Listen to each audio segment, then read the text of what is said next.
Olá, boa noite a todos e a todas. Com enorme satisfação, em nome do Departamento de Saúde Coletiva da Faculdade de Ciências Médicas da Unicamp, vamos então abrir esse evento de celebração dos 30 anos da Lei Orgânica da Saúde. Peço desculpas pelo ligeiro atraso, alguns problemas técnicos comuns nessa fase dos contatos. E eu queria só iniciar esse evento destacando a sua importância histórica, né, desse evento, e principalmente em função do que representa a promulgação da Lei 8080 para o desenvolvimento, a implementação do Sistema Único de Saúde no Brasil. Eu sou Edson Bueno, sou médico sanitarista e atualmente chefe do Departamento de Saúde Coletiva da Unicamp. Eu quero agradecer e demonstrar enorme satisfação pela presença dos convidados desta noite. Dispensariam maiores apresentações, mas, sob o aspecto formal, gostaria que vocês tivessem o prazer de compartilhar conosco a honra de ter esses convidados, né? Professor Nelson Rodrigues dos Santos, médico sanitarista, com a sua graduação e a sua pós-graduação também pela Universidade de São Paulo, se eu não estou enganado, orientado pelo professor Samuel Pessoa, professora Lenir Santos, advogada formada pela UERJ, e com uma trajetória aqui na Procuradoria-Geral da Unicamp, e posteriormente se dedicando com muita ênfase, com muita intensidade ao direito sanitário, sendo fundadora e atual presidente do IDISA, Instituto de Direito Sanitário. E também o nosso grande amigo, companheiro, Gastão Wagner de Souza Campos, também médico sanitarista, formado pela Universidade de Brasília, e tendo já ocupado inúmeros cargos no nível da gestão, desde como secretário de Saúde do município de Campinas, e também como secretário executivo do Ministério da Saúde. Também, recentemente, ocupou a presidência da Associação Brasileira de Saúde Coletiva, Abrasco. O professor Nelson também, acho que dispensa, demoraria aqui talvez horas falando do seu extenso memorial de atividades dedicadas à saúde coletiva, ao Sistema Único de Saúde, mas lembrando que também que ocupou a Secretaria de Saúde de Campinas, também Secretaria Estadual de Saúde do Estado de São Paulo, e também participou do Ministério da Saúde, de várias atividades, em várias gestões, e também um trabalho de muito destaque no Conselho Nacional de Saúde. Os três, sem dúvida, são pessoas de destaque na construção do Sistema Único de Saúde, e isso, então, traz uma contribuição importante que esperamos compartilhar para melhor compreender todo o histórico desenvolvimento do movimento sanitário no Brasil, que culminou com a promulgação da lei. E esse histórico a gente, então, vai poder ter a contribuição do professor Nelson, e também, em seguida, a professora Lenir, que eu esqueci de citar, também é professora da pós-graduação do Departamento de Saúde Coletiva, e que também vai poder nos esclarecer quanto a toda a configuração jurídica legal do Sistema Único de Saúde, né? Em que pé que estamos, como chegamos até aqui, e os desafios que se colocam para o futuro da saúde no Brasil nesse campo, né? E, finalmente, deixamos aqui para o professor Gastão uma tarefa muito simples, partindo de uma análise dos seus antecessores nessa noite, falar sobre a situação presente, né, e tentar entender como é que está esse momento, de como que o Estado brasileiro chega até aqui, e sem querer fazer exercício de previsão, mas tentando identificar, depois de 30 anos, né, da lei, quais são os caminhos a serem percorridos pela sociedade, pelo Estado brasileiro. Quero pedir licença a todos e a todas, primeiro para fazer uma manifestação de pesar por todos os que faleceram no Brasil e no mundo em consequência da pandemia pela Covid, muitas vezes de forma evitável, isso que a gente lamenta profundamente. Quero também fazer aqui uma moção de desagravo pela exoneração de 2 técnicos do Ministério da Saúde. Eu me refiro a Carla Baeta, e ao Marcos Vinícius Quito, que foram exonerados por terem cumprido as suas obrigações perante o serviço público. No caso específico, a proposta que foi, de forma muito lamentável, deixada na situação anterior, a dizer de uma forma muito sutil, quanto à inclusão de várias doenças relacionadas ao trabalho, né? Acho que a maioria das pessoas aqui tem conhecimento disso e não poderia deixar de manifestar sobre isso, né? Só para a gente ter uma ideia um pouco dos desafios que se apresentam a todos que militam na saúde pública brasileira. E, finalmente, eu queria pedir licença a todos também para dedicar esse evento à memória de 4 pessoas, que acho que todos conhecem, né, mas que aqui nós, pela Unicamp, tivemos uma convivência mais próxima em algum momento de suas vidas, né? Eu me refiro ao Dr. Davi Capistrano, que foi médico residente aqui na Unicamp, ao professor Sérgio Arouca, que também foi professor aqui na Unicamp, ambos defenestrados, se eu não estou enganado, no ano de 78, por ocasião de um movimento de perseguição que a gente vê, infelizmente, se repetir nesse momento da vida do país. E queria lembrar também, homenagear 2 irmãos, que na verdade são irmãos de todos os brasileiros, né? O Guido Ivan de Carvalho, um advogado com extensa contribuição para o Sistema Único de Saúde, e seu irmão Gilson Carvalho, um militante de muito destaque na saúde. Então, eu queria passar inicialmente aqui para o professor Nelson, inicialmente pedir para os 3 fazerem uma saudação inicial, para depois a gente iniciar na sequência, professor Nelson, professora Lenir e professor Gastão. Desde já agradecendo eles por essa participação e por trazer essas reflexões para todos nós. Professor Nelson, por favor.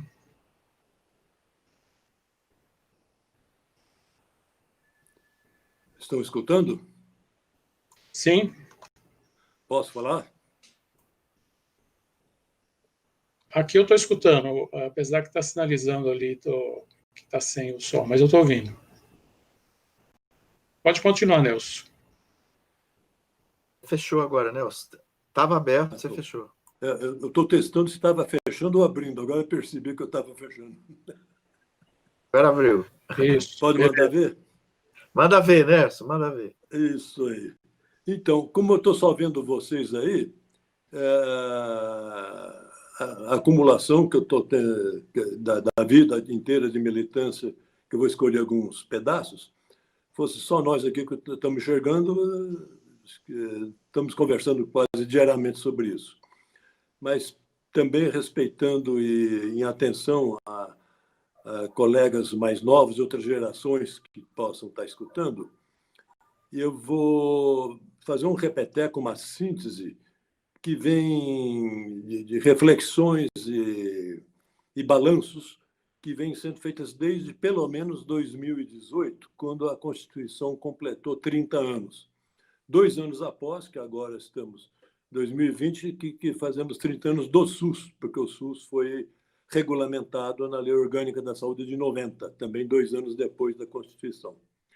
Mas eu estou lembrando isso porque já em 2018, a Brasco, o SEBS, a Fiocruz, as universidades, o CONAS, CONASEMES, todas as entidades estatais e da sociedade envolvidas com o SUS, concentraram os balanços do SUS a partir de 2018.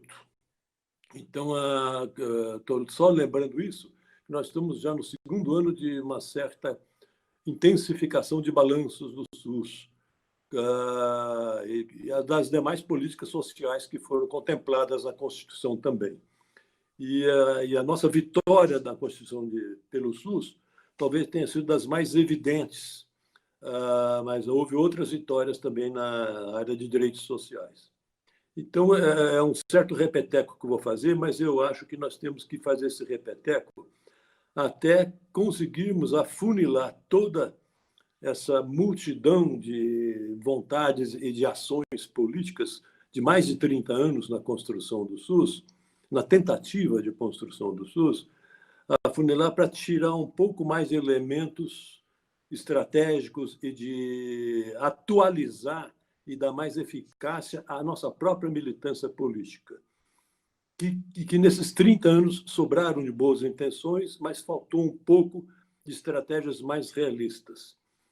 Eu acho que, em parte, eu explico que a grande vitória, não só da reforma sanitária brasileira na Constituição, mas da própria sociedade brasileira, os anos 80 foi constituir a mobilização democrática de maior volume e densidade da história da sociedade brasileira. Todos os historiadores, cientistas políticos, sociais, já trabalharam muito em cima disso. Foi uma explosiva e ampla manifestação da sociedade brasileira, ano atrás de ano, nos anos 80, de uma maneira crescente até da Constituição. Então, isso eu estou lembrando para os mais novos, que a Constituição não foi obra e arte de um grupo mais selecionado de intelectuais progressistas e lideranças partidárias e não partidárias progressistas, e que os constituintes se viram obrigados a votar aquela Constituição, no seu capítulo da ordem social.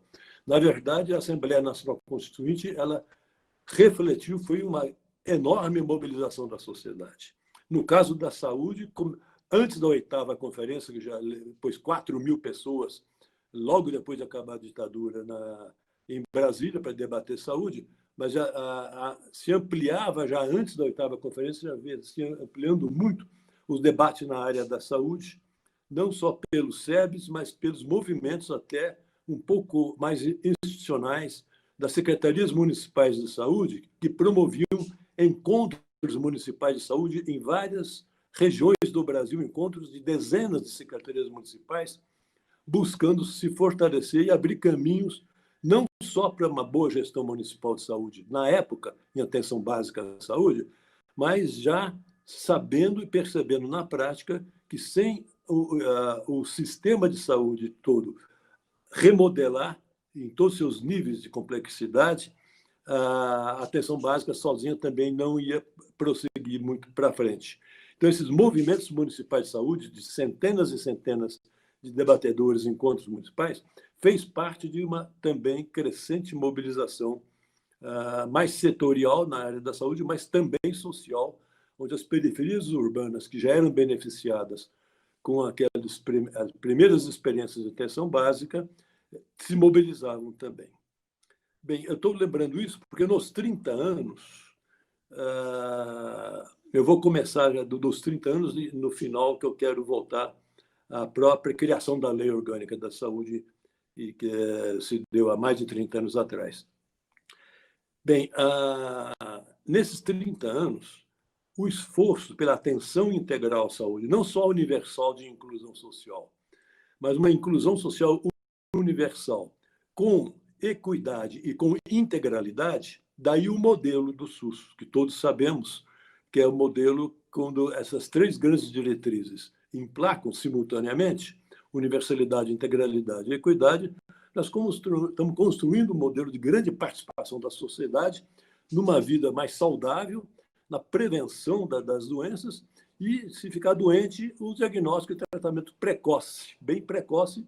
Então, essa integralidade da promoção da saúde, da proteção específica, da prevenção e da diagnóstico e tratamento precoce em todos os tipos de doenças, isso nos bons sistemas que avançaram, principalmente nos países europeus e vários outros lugares do mundo, isso dá mais ou menos 80% a 90% da responsabilidade da área da saúde com a saúde da população, com alta resolutividade. Esse é um discurso, assim, é quase um panfleto que vem mobilizando a reforma sanitária desde os anos 70, lá atrás, até os dias de hoje, mas não é a regra hoje. Por isso que eu estou lembrando dessa panfletagem. Não conseguimos, nos 30 anos do SUS, obrigado na Constituição, obrigado na Lei Orgânica da Saúde, não conseguimos transformar isso numa regra, mas transformamos isso a duras penas em exceções, mas exceções concretas. Então, temos vários locais no território nacional, em todos os estados, e regiões e micro-regiões, temos algumas centenas de lugares que têm atenção básica atingindo essa finalidade concretamente para a população. Não só atenção básica, na saúde mental, a rede de CAPS, numa proporção muito pequena ainda também, mas temos na saúde mental práticas, exercícios para a população, ao nível do que melhor se vai no mundo hoje. Na saúde do trabalhador, tem uma rede de hemocentros que é pública, antes o sangue era um comércio, antes do SUS. A urgência e emergência com a rede de pronto-socorros públicos, principalmente municipais, mas também estaduais. E o SAMU, uma belíssima rede de emergência, que, em regra, ela não consegue atingir seus objetivos para os quais foi criado, mas, excepcionalmente, em dezenas de lugares no país todo, também é o que melhor faz no mundo, acontece aqui dentro do Brasil, o combate à AIDS. O Brasil também conseguiu, no esforço de base do SUS, já ser um dos países mais respeitados, que conseguiu avançar mais no controle da AIDS. Temos, na chamada autocomplexidade assistencial, somos também, acumulamos muita experiência e conseguimos ser um dos países reconhecidos no mundo em transplantes de órgãos e tecidos, praticamente todos na rede pública do SUS. Nossa imunização, nos planos nacional de vacinação, de imunização, a vigilância sanitária. Na gestão dos serviços, temos também a formação de centros regionais de regulação, centros loco-regionais de regulação entre oferta e demanda de serviços, principalmente nos grandes centros, que são exemplares também. Não chega a ser a regra, porque o SUS não tem condição para isso ser a regra, mas já fazemos o que de melhor se faz no mundo também, ainda ao nível de exceção. E agora, recentemente, nesse ano, o controle da pandemia, da Covid-19, né? O controle da Covid-19 é onde o SUS, desde a atenção básica até os ETIs e de todo o tratamento de média e alta complexidade, foi o SUS que deu conta, e aí, no caso, piorado, o governo federal retirou mais ainda o apoio que já vinha retirando nos 30 anos do SUS.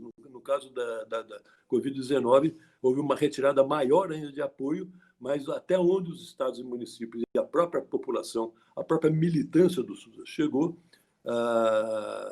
conseguimos ainda exercer um papel fundamental no controle da Covid-19 em nosso país. Por falar em militância também, esse esforço, ainda que em exceções em todos os campos e complexidades de oferta de serviços, essa militância, nos 30 anos, ela cresceu não só numericamente, mas em perfil de militância a favor do SUS. No início, nos anos 70, na luta contra a ditadura, e nos anos 80, já na explosão democrática da sociedade, as lideranças, os pensadores do SUS, que ia ser o SUS, já eram uma parte mais politizada, mais informada, mais mobilizada. Mas nesses 30 anos, hoje que nós chamamos militância do SUS, é uma grande parte, uma maioria de quem trabalha dentro do SUS. Mesmo que com toda a péssima política de recursos humanos que fomos obrigados a engolir nesses 30 anos, quem trabalha a nível, desde o nível mais simples, na atenção básica, nos hospitais, em categorias profissionais mais simples até as mais complexas, a rotina desse trabalho, se desdobrando em solidariedade a um direito puro da população, ao direito social à saúde, a insistência nessa rotina de atendimento ao direito da população produz reflexões, produz trocas de ideias e produz uma verdadeira militância que eu diria que a maioria dos trabalhadores do SUS, os trabalhadores de saúde, eles não precisam ser muito intelectualizados e muito politizados para ter despertado, desabrochado dentro deles uma consciência de defender o SUS, sabendo que, pelo menos potencialmente, o SUS é um direito da população que um dia vai poder atender plenamente e eficazmente a totalidade da população.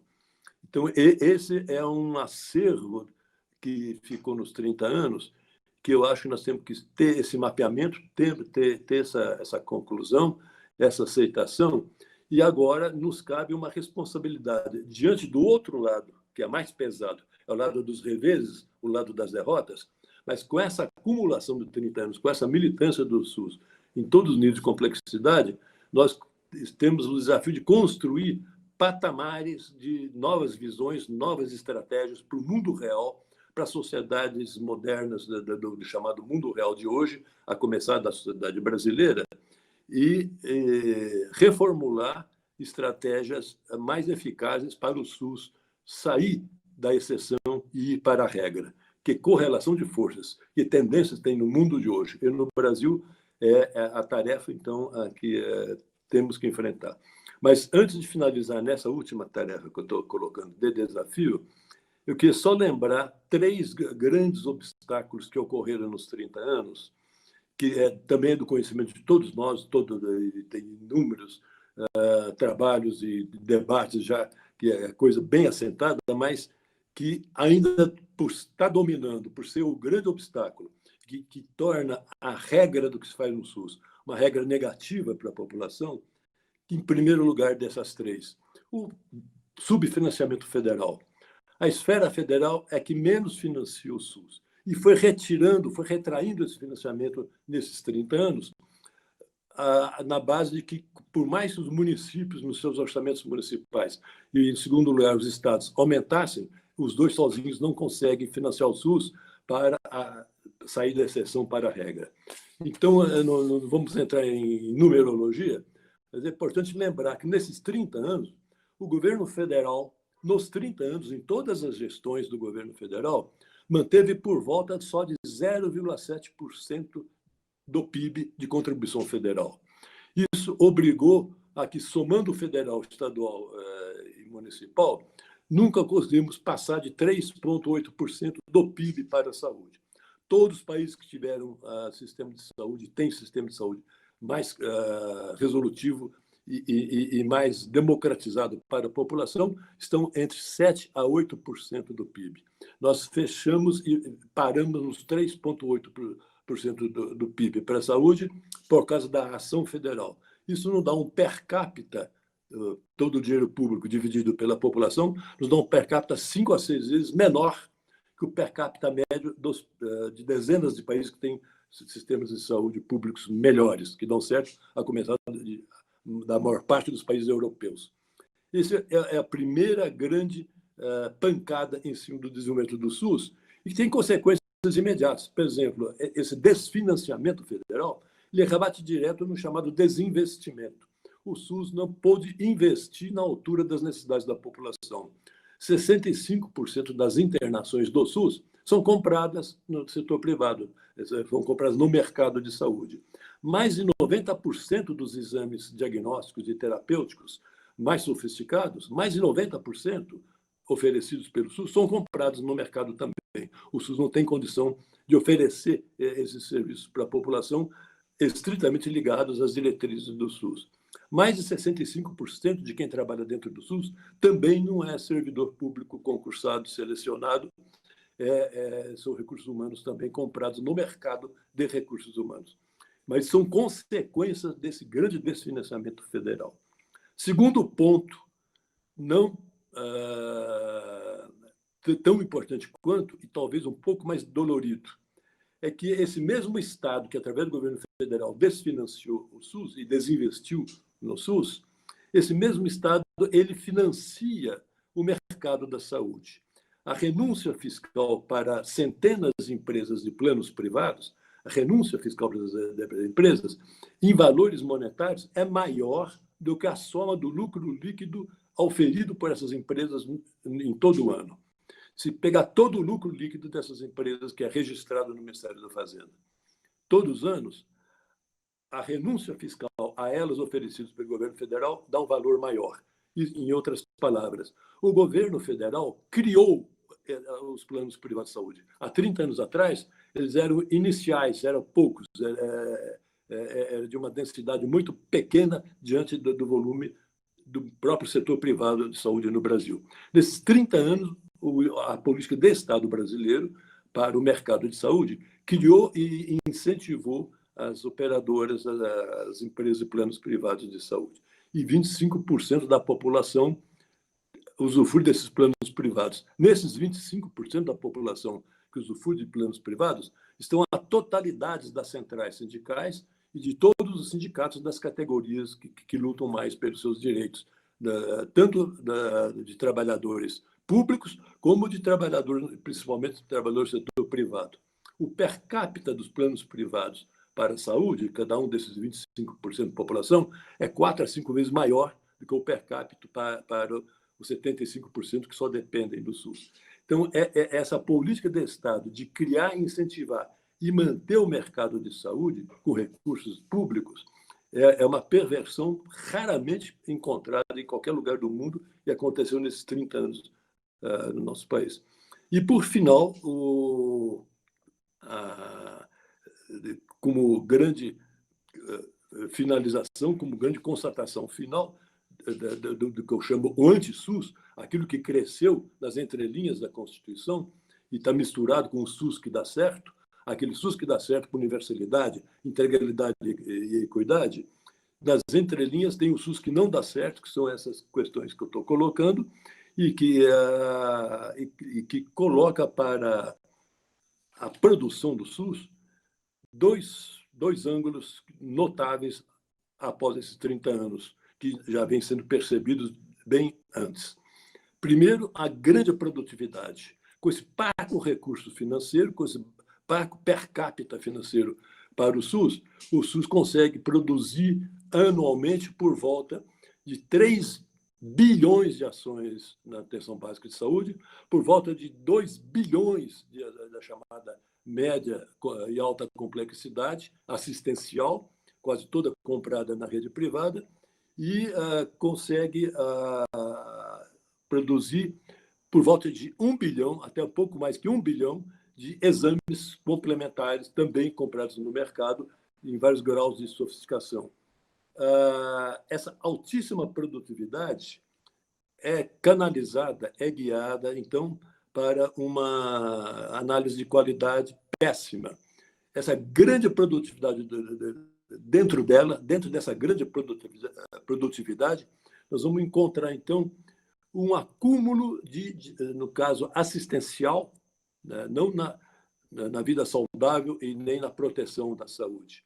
Na área assistencial da doença, vamos encontrar uma grande concentração em diagnósticos tardios e evitáveis. Os ambulatórios de especialidades consomem um recurso imenso em nome da universalidade, em nome da inclusão, acabam concentrando muito os diagnósticos tardios e evitáveis, com recursos desnecessários se houvesse um investimento maior na área da promoção da saúde e na prevenção das doenças.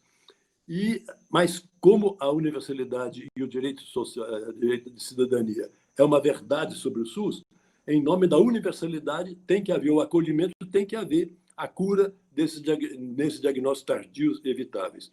Mas é um perfil de atendimento, de atenção, da atenção integral, com uma concentração absurda em diagnósticos tardios e evitáveis, que não existe nenhum sistema público de saúde que dê certo no mundo inteiro.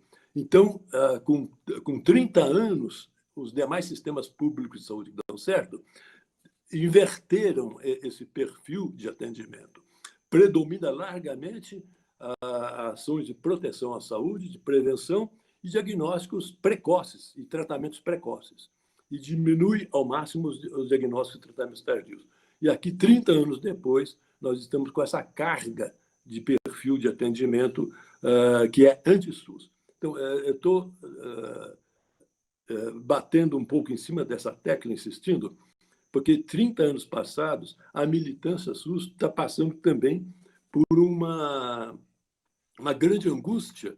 Qual é a nossa estratégia para virar esta mesa dos 30 anos que vem permeando todas as coligações partidárias? De 4 em 4 anos temos eleições, tem novo executivo, novo legislativo, e temos alguns ministérios na área federal, que eu diria ministérios de Estado, principalmente o Ministério da Fazenda, mas não só o Ministério da Fazenda, Planejamento, Orçamento e Gestão, e a Casa Civil.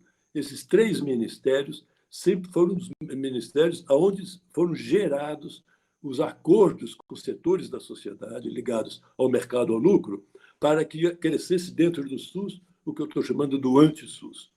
Então, essa constatação me parece hoje que é uma constatação dolorosa, mas que ela convive com o que eu chamei antes das exceções.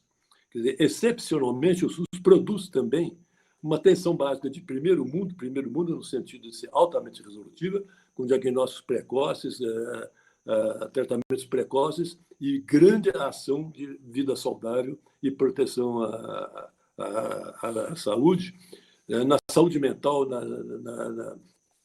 em todas as áreas de responsabilidade da política pública, com padrões muito melhores.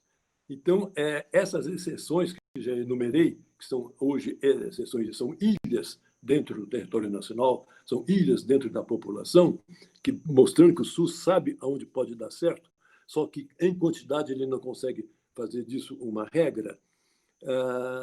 Então, é nessa linha que hoje que me parece que temos que fazer uma análise de tendência. E nessa análise de tendência, eu não vou entrar nela, porque é mais complexo, nem é a hora para esse tipo de debate, mas aí eu vou voltar lá atrás, né? Então, na Lei Orgânica da Saúde, quando ela foi criada, onde essa análise de tendência, eu acho que de lá para cá nós perdemos um pouco o rumo dessa grande análise de tendências e de conjunturas. Foi o ano de 1989, o ano seguinte da Constituição. O ano de 1989 era o ano que o presidente da República, o Sarney, ele teria que, para vários capítulos aprovados na Constituição, eram os capítulos que, pela própria Constituição, teriam que ser regulamentados em lei para entrar em prática. E o SUS era um deles. A gente tinha que ver essa regulamentação, que as diretrizes constitucionais teriam que ser transformadas numa lei orgânica da saúde. E passou 6 meses, 7 meses, 8 meses, e a presidência da República não emitia essa lei. E as pressões da própria sociedade, que pressionaram até um ano antes, que foi o ano de 88, pressionaram a Constituição para ter aquela Constituição que criou o SUS. Essas forças da sociedade, que até um ano atrás estavam muito mobilizadas, elas tinham se desmobilizado, aguardando a lei para regulamentar o SUS. Como passou 6, 7, 8 meses e o presidente não regulamentava e nem nomeava uma comissão, um grupo representativo para fazer o rascunho da lei, essa mobilização voltou a acontecer. Essa mobilização voltou a acontecer e encontrou na Câmara dos Deputados um deputado, que era o Raimundo Bezerra, era um cearense, o deputado Raimundo Bezerra, que era presidente da Comissão de Saúde e Previdência Social da Câmara, isso em 89. E o Raimundo Bezerra ele topou convocar um simpósio nacional de saúde. Já tinha havido, na formação do SUS lá atrás, nos anos 70, nos anos 80, no início, tinha havido já uns 2 ou 3 grandes simpósios nacionais na Câmara dos Deputados para mobilizar a favor do SUS. Então, esse Raimundo Bezerra ele concorda de convocar, e juntamente foi essa Comissão de Saúde e Previdência Social, presidida pelo Raimundo Bezerra, com o Unesp. O Unesp era o Núcleo de Estudos de Saúde Pública da UNB, da Universidade de Brasília. O Unesp e essa Comissão de Saúde convocaram esse simpósio. E centenas de pessoas que até um ano atrás estavam mobilizadas, lutando pela Constituição, essas centenas de pessoas voltaram para esse simpósio em 89. E foi um simpósio retumbante, foi um simpósio muito bem sucedido, e o relatório final desse simpósio passou a ser, então, o espelho por onde ia ser feita a Lei Orgânica de Saúde. Mas, durante esse simpósio, apareceu não só uma compensação ao atraso do presidente em regulamentar a Constituição para a saúde, para o SUS. Apareceu também outras ações ligadas ao Poder Executivo Nacional. Não digo somente a pessoa física do presidente da época, mas o Poder Executivo Federal estava exercendo várias ações políticas e político-partidárias no Congresso Nacional para desmobilizar o Congresso Nacional perante todas as vitórias constitucionais. Estava havendo uma grande articulação por baixo do pano, partida do Executivo Nacional para o Congresso Nacional, para arrefecer no Congresso Nacional toda a prática de regulamentar e concretizar o que foi aprovado na Constituição. Então, nesse simpósio, esse debate apareceu também, e a grande mobilização da reforma sanitária dentro do simpósio também se posicionou em relação a esse fato. E durante o simpósio, houve toda uma ação de convocação e trazer para dentro do simpósio o maior número possível de deputados federais e até de senadores. Então, a desmobilização do poder legislativo, que estava sendo acionada pelo poder executivo, também foi enfrentada nesse simpósio, e foi um trabalho, não foi 100% bem sucedido, mas foi parcialmente muito bem sucedido, com inúmeros deputados e senadores, durante esse simpósio na Câmara, vindo, trazido pelos braços, pelos participantes do simpósio, e vindo participar do simpósio e se posicionando a favor do SUS. Então, esse simpósio foi um simpósio histórico, porque aí o presidente da República foi obrigado, então, a nomear uma comissão, e vários participantes do simpósio, da cúpula do simpósio, presididos pela Comissão de Saúde, que era presidida pelo Raimundo Bezerra, participaram dessa Comissão Nacional, e o Unesp de Brasília também participou, para a redação final da Lei Orgânica de Saúde, que foi aprovada. Então, eu estou lembrando desse detalhe, desse momento histórico da regulamentação que deu a Lei 8080 de 89, porque esse ano de 89 passou a ser um ano também que, posteriormente, pelas informações e pelas mobilizações políticas, também se foi crescendo a informação e a consciência que outras coisas, além de tentar impedir a concretização do SUS e das vitórias constitucionais, estavam acontecendo não só no Brasil, mas no mundo inteiro. Então, o ano de 89 também foi um ano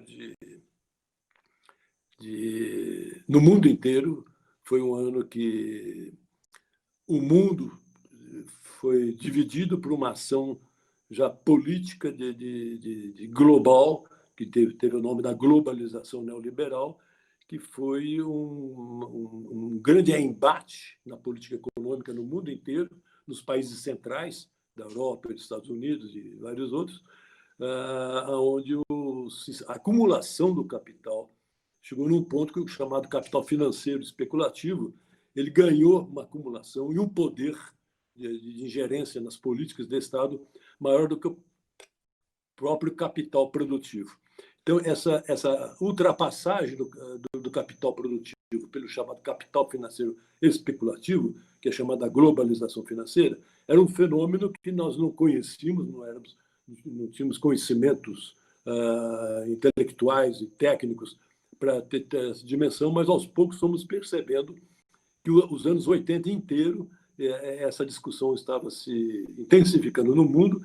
Houve o famoso consenso de Washington, que deu uma vitória para o chamado capital financeiro, em nome da chamada modernização do capital, a hegemonia do capital, do sistema financeiro sobre o próprio capital produtivo.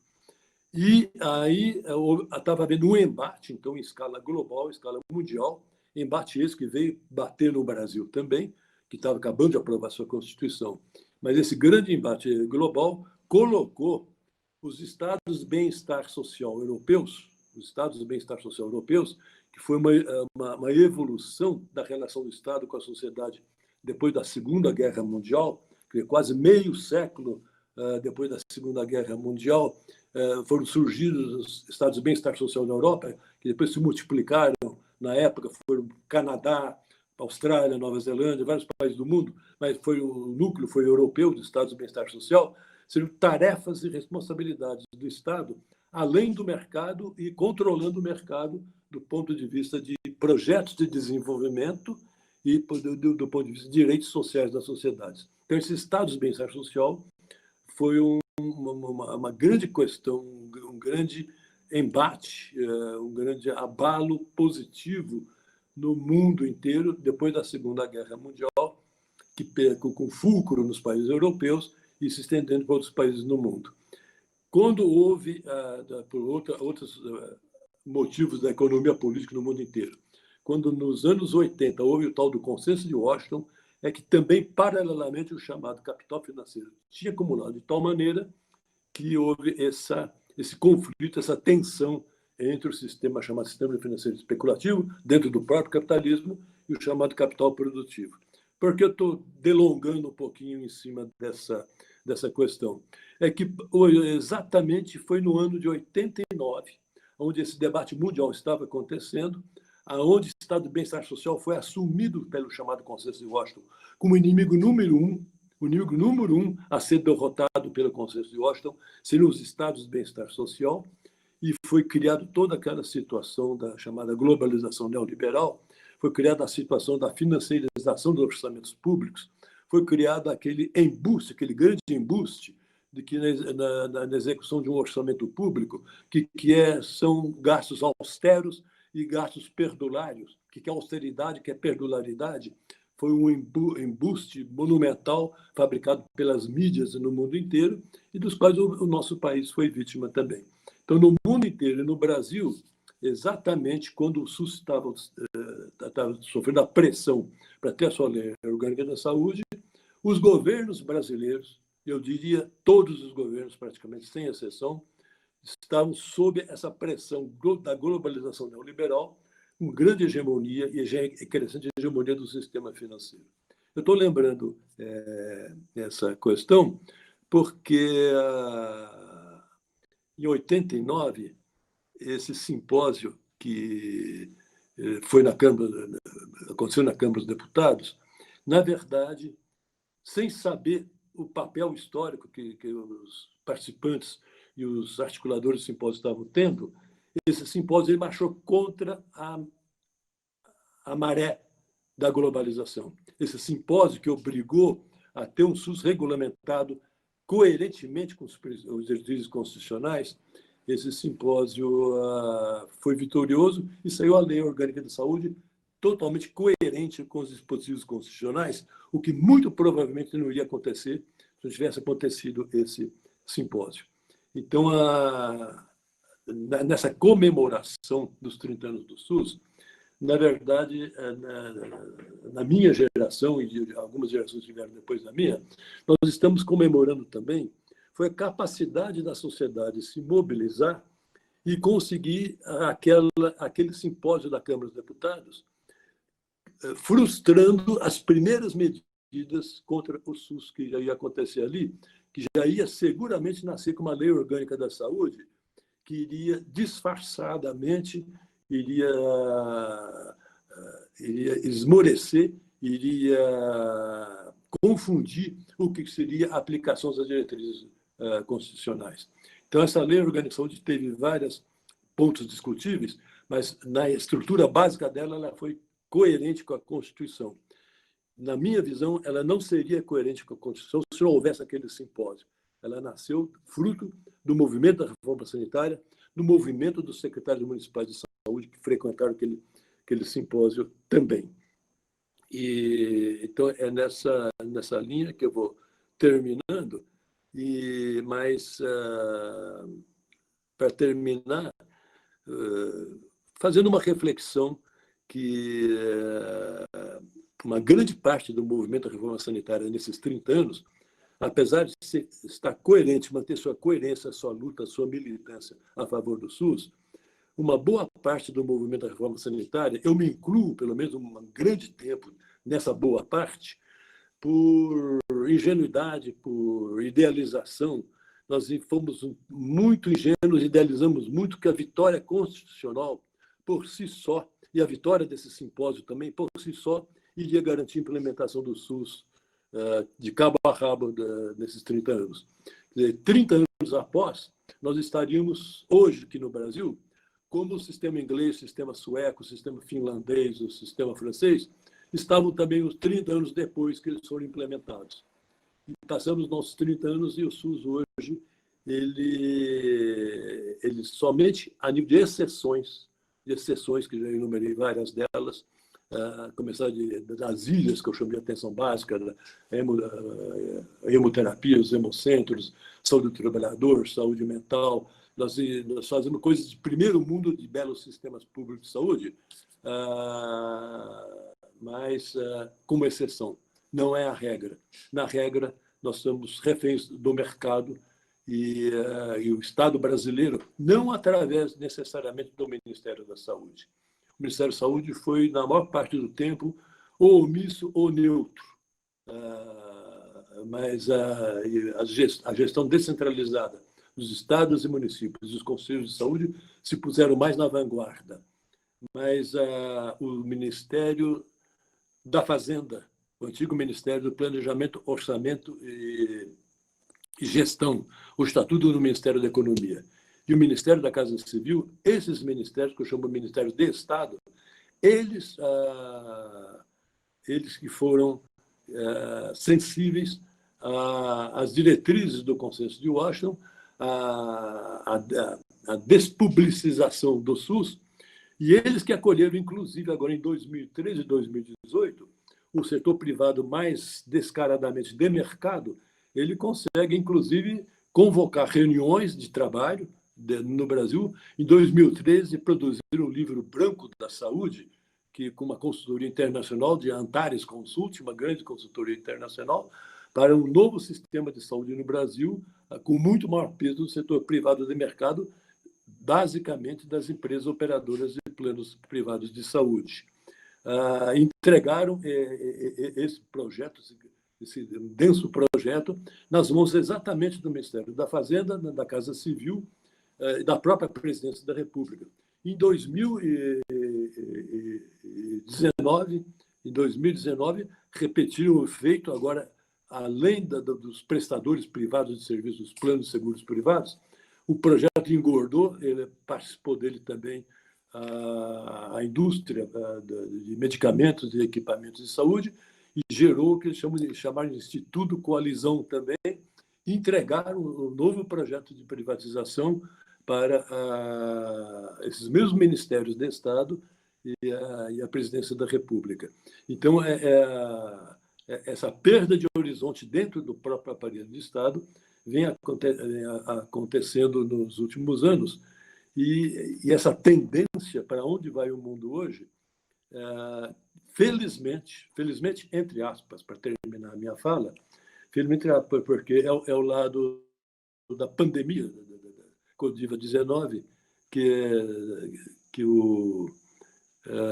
está acontecendo dentro dessa chamada globalização neoliberal no mundo inteiro. A gente vem acompanhando nesse ano todo os debates internacionais da evolução da pandemia, e percebe-se, então, uma coisa que, para mim, foi bastante surpreendente. A economia mundial, medida através de indicadores, principalmente dos PIBs mundiais, mas a economia mundial ela foi afetada, em média, entre 5% a 10%. Ela refluiu, regrediu 5% a 10% neste ano da pandemia, no mundo inteiro. Um pouco mais, um pouco menos em cada país, mas no mundo inteiro, em todos os continentes, Ásia, Europa, Américas. Mas sobrou 90% a 95% que não foram abalados na economia mundial. No entanto, esses 90% a 95% que sobraram, que não foram atingidos pela regressão da acumulação econômica no mundo, eles estão abalados, são fragilizados. O mundo hoje está vivendo um momento de clarificação, de externação, de visualização de uma fragilidade dessa economia dos últimos 30 anos. Essa economia da globalização neoliberal está chegando muito mais perto de um castelo de cartas, frágil, mostrando uma fragilidade muito maior do que se pensava antes. A solidez que ela aparentava até então, antes da pandemia, era de que ela tiraria de letra. Ela recua 5% a 10% da economia dos países centrais e os 90% a 95% recuperam logo na frente, passada a pandemia.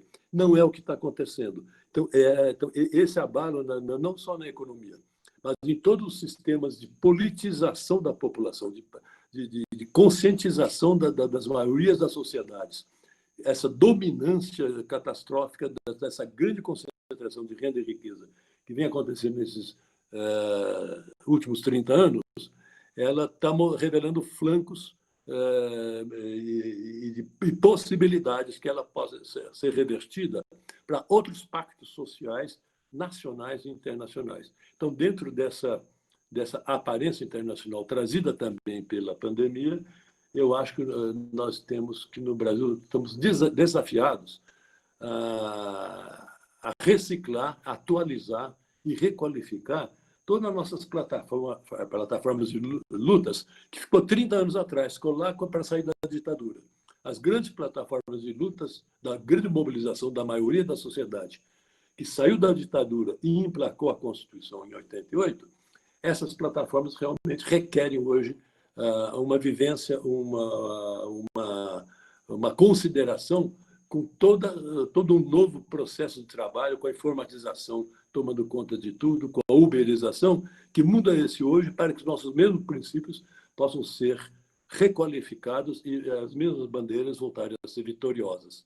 Então, esse é o desafio hoje para a própria recuperação do SUS. Desculpe, eu fiz aqui mais uma reflexão alta, um desabafo alto, mas é o direito que os velhos se dão. Nos meus 84 para 85 anos, eu acho que eu tenho que deixar esse legado, esse testemunho, que até a idade que nós estamos é tempo ainda de se politizar, se reciclar e continuar militando. Obrigado, Papi.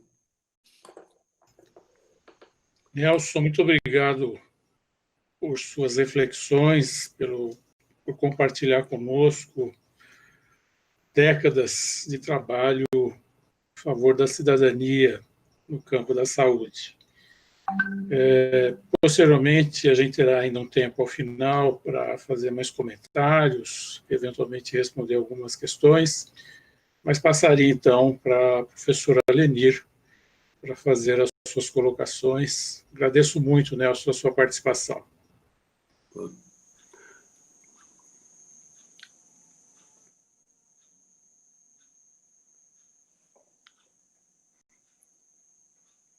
O microfone está fechado, Lenir.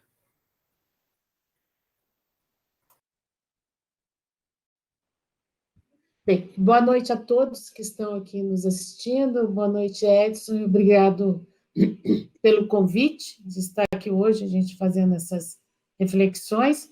Cumprimentar Gastão e Nelson, grandes amigos. E é um prazer enorme, né, a gente estar podendo estar discutindo o Sistema Único de Saúde nesse momento em que amanhã, né, ele completa... A Lei Orgânica da Saúde completa 30 anos, né?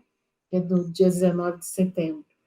O Nelson fez aí inúmeras reflexões e considerações, inclusive, no tocante à história, né, de como foi concebida a Lei Orgânica da Saúde.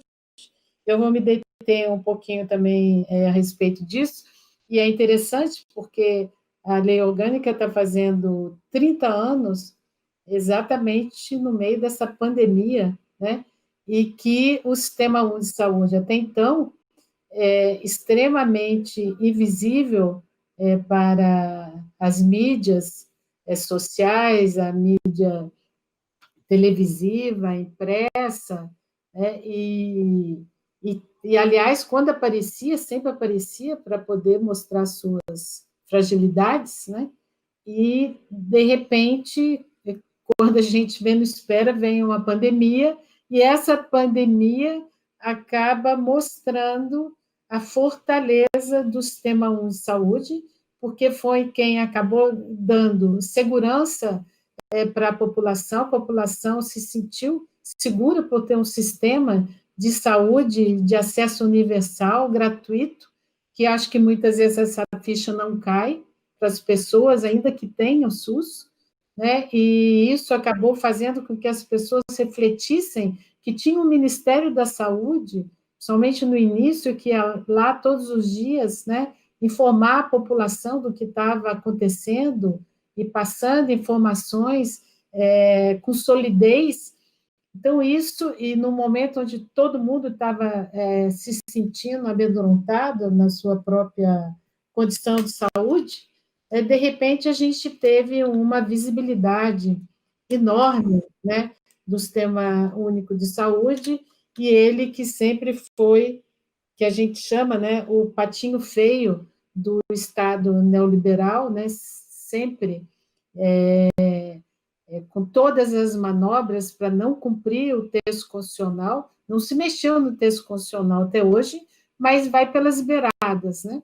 Então, se o texto da Constituição trouxe, né, por isso que eu falo, na origem, os recursos que foram considerados para a garantia do financiamento do direito à saúde, eles seriam, hoje, eu acho que suficientes para a gente ter um sistema de melhor porte, porque os 30% da Seguridade Social, né, previsto na Constituição para poder garantir o financiamento do Sistema Único de Saúde, hoje ele seria, só no âmbito federal, ele seria 270 bilhões, quando o orçamento do Ministério da Saúde é 125, que foi nesse ano 2020, tirando os créditos extraordinários, né, de 41 bi, que foi para a pandemia.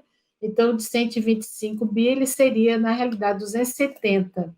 E lembrando que o recurso de âmbito nacional, que inclui o federal, o estadual e o municipal, para financiar o SUS, no ano de 2019, ele foi de 295 bilhões. Nós teríamos só no federal 270 bilhões. Então, só para ver que a concepção do Sistema Único de Saúde na nossa Constituição, né, foi uma concepção que não mitigava o direito à saúde pelo financiamento. Pelo contrário, nós teríamos recursos. E isso nunca foi cumprido, né? Desde 89, quando se executou o primeiro orçamento após a Constituição, isso não foi cumprido. E daí, interessante, o Nelson já fez uma grande retrospectiva, mas eu me lembro, em 1989, quando teve uma reunião, que foi lá no NESC, lá na UNB, que foi convocada pelo Eleutério, saudoso amigo, Eleutério Rodrigues.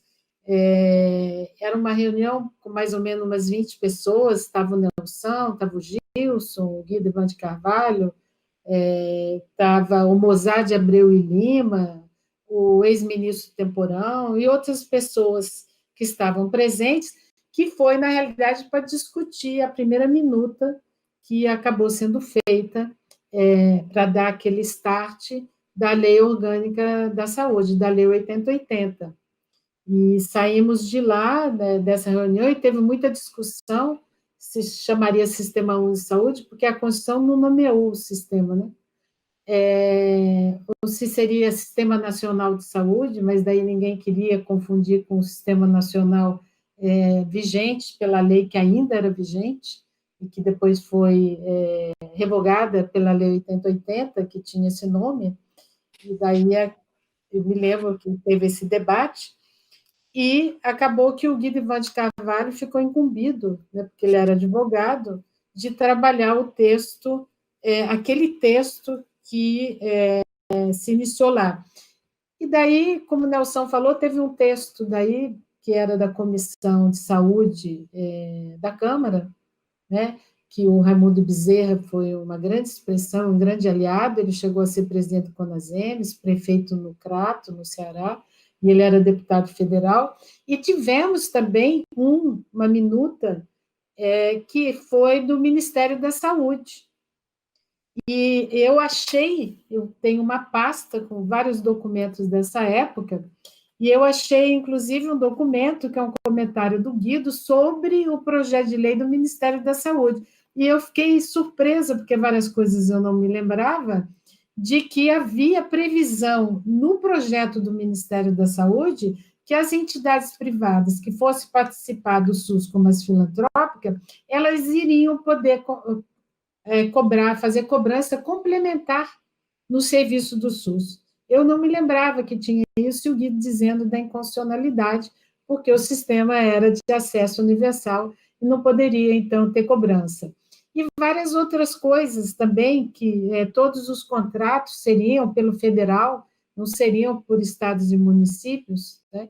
E, enfim, acabou que se somaram os projetos, na realidade eram 3 projetos, e o projeto que acabou prevalecendo foi um mix do projeto que era esse que começou lá com o Eleutério, que o Guido trabalhou no texto. Eu tenho essa minuta, está na minha mão aqui,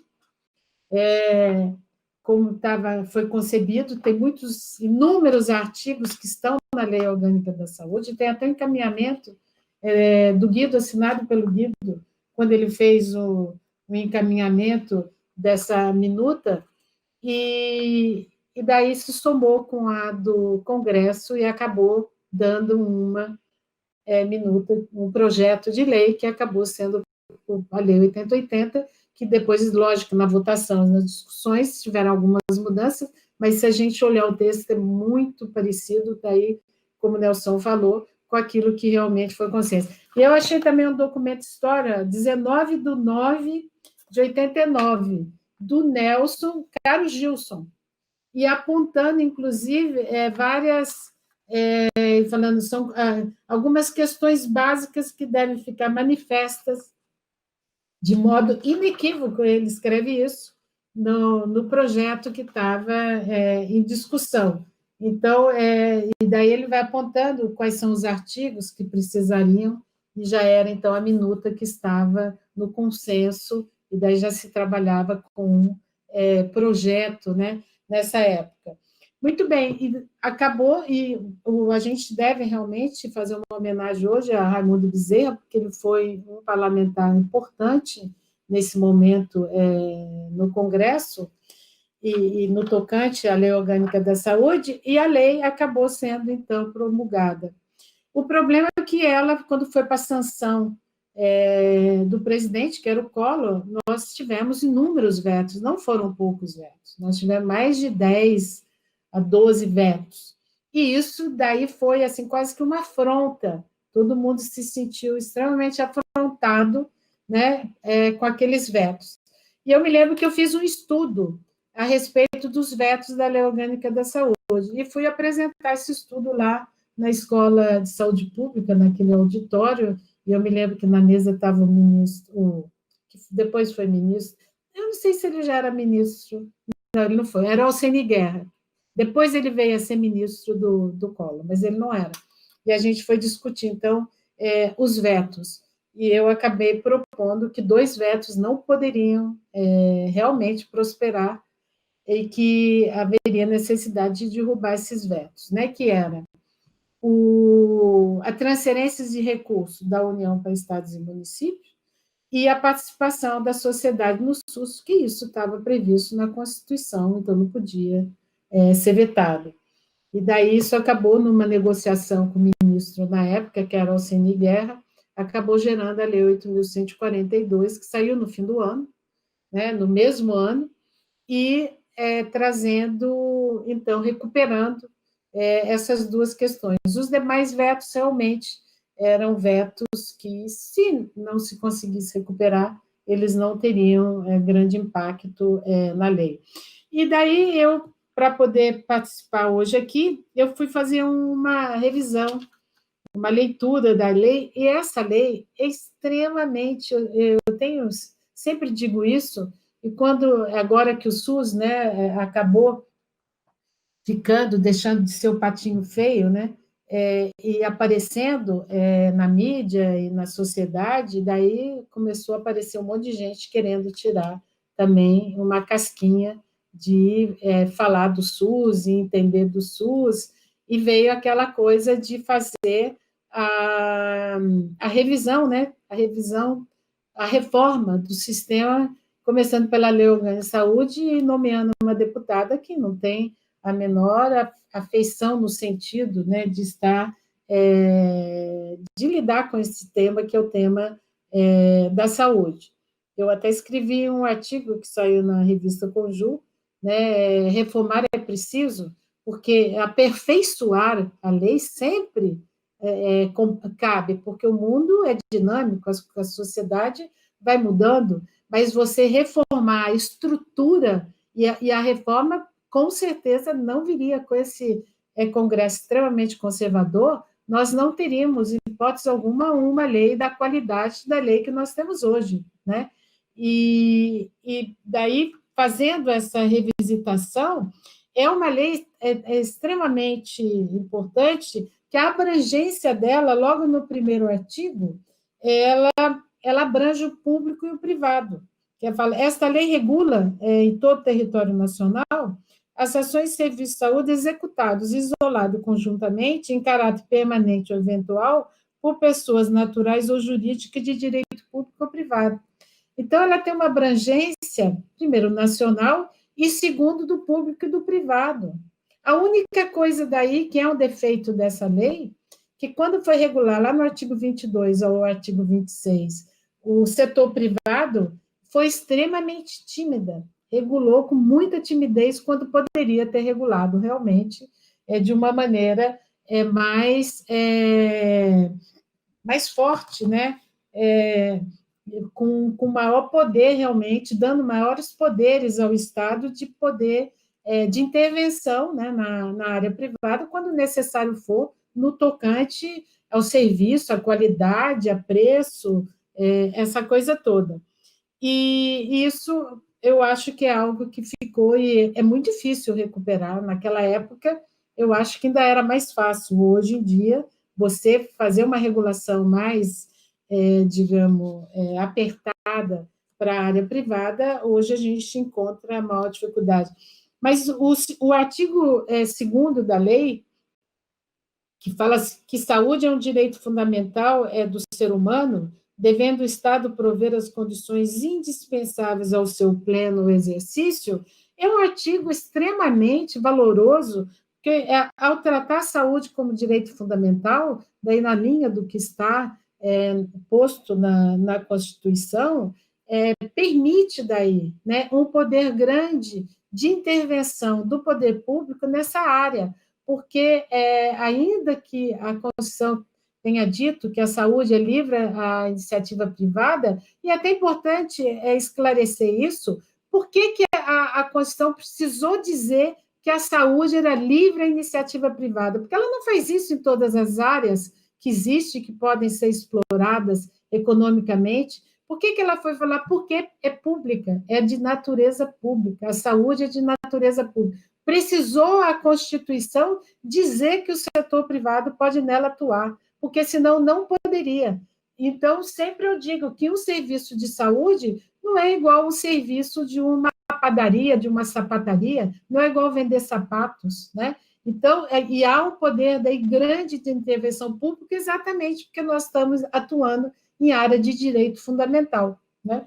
E a lei também, ela tem, eu só vou me apegar aos 5 primeiros artigos, que eles são realmente, assim, extremamente de alicerce, de estrutura, de regência, né, que dá o tom para todo o resto, né? Então, quando fala que o dever do Estado de garantir a saúde, né, consiste na formulação e execução de políticas econômicas e sociais que visem a redução de risco de doença e outros agravos, né? E que o dever do Estado não exclui o das pessoas, da família, das empresas, da sociedade. Isso é bom também, essa questão que surgiu agora, toma a vacina quem quiser, né? A liberdade, o direito à liberdade está acima, não está, né? Porque aqui o direito à saúde, ele não é só do Estado, ele também implica as pessoas, implica a sociedade, implica as empresas, porque todos estão compromissados de preservar a sua saúde e preservar a saúde do outro. Todas as vezes que algo de um cidadão pode implicar e oferecer risco à saúde de terceiro, a liberdade dele ali encerra e entra realmente o poder do Estado, né? O SUS tem tripla dimensão, né? Uma dimensão regulatória, que pode regular, né? Questões de saúde, uma dimensão protetiva, que é proteger a saúde das pessoas, para evitar qualquer agravo, né? A sua saúde, e a dimensão daí prestacional assistencial, que muitas vezes é o que a gente fala, a gente mais discute essa terceira dimensão e menos as outras duas dimensões, né?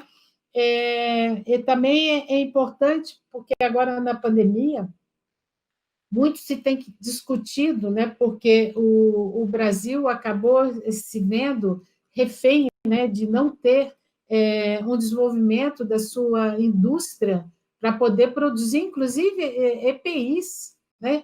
Houve um problema até com isso. E quando nós também vamos analisar a Lei Orgânica da Saúde, a Lei 8080, que está aniversariando, ela fala daí que estão incluídas, né, no Sistema Único de Saúde, o controle de qualidade, a pesquisa, a produção de insumos, o medicamento, a fabricação de equipamentos, está previsto na lei, a gente esquece, e isso está dentro da lei, né?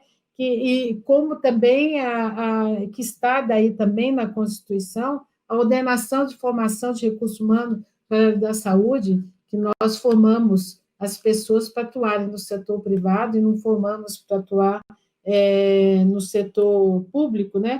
Então, toda essa parte de pesquisa, ciência, tecnologia, inovação, está previsto na Lei 8080, né? Como sendo da sua competência e que o SUS deve desenvolver tudo isso, né?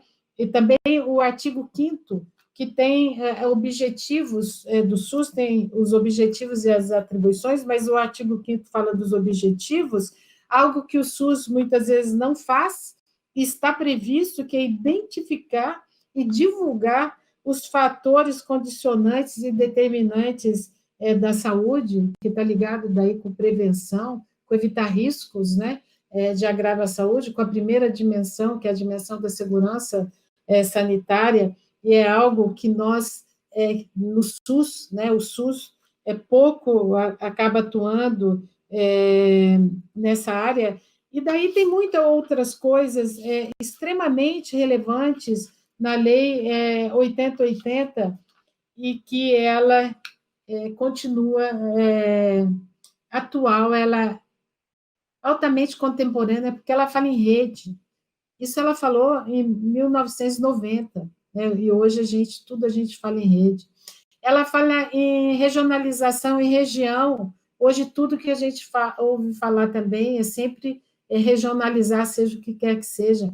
Ela fala na descentralização, que é o princípio da subsidiariedade, tudo aquilo que o município pode fazer, o Estado não deve fazer, o que o Estado é capaz de fazer, a União não deve fazer, é que está sempre o poder e o serviço mais próximo, né, da população. Hoje, quando a gente fala em governança, até de empresas que devem incluir, inclusive, os acionistas minoritários nessa governança, nós temos a participação da sociedade no Sistema Único de Saúde, que é outra coisa, né, que é a democracia direta, que é algo extremamente moderno do mundo de hoje, contemporâneo. Então, nós temos, na realidade, uma lei que é uma lei potente, que é uma lei extremamente atual, né? E, lógico que podemos fazer aperfeiçoamentos. Essa lei já sofreu 8 alterações, né? Algumas alterações absolutamente desnecessárias, colocar como subsistema do Sistema Único de Saúde a questão de ter acompanhamento no parto e acompanhamento da gestante. Isso está como subsistema, isso é um negócio absurdo, que não deveria estar nem dentro de uma lei, que é uma lei regente, uma lei que dá estrutura para organizar, né, o funcionamento do Sistema Único de Saúde. Isso seria objeto de uma lei ou até mesmo de um decreto, não haveria necessidade. Então, e outras que são realmente necessárias que nós tivemos, como a lei 12.401, que criou a Conitec. Então, essa foi uma alteração que enriqueceu a lei 8080, também a lei 4.066, que trouxe para dentro também as comissões intergestores, tripartite, bipartite e a regional, que são questões bastante importantes para o sistema e que realmente faz parte do sistema.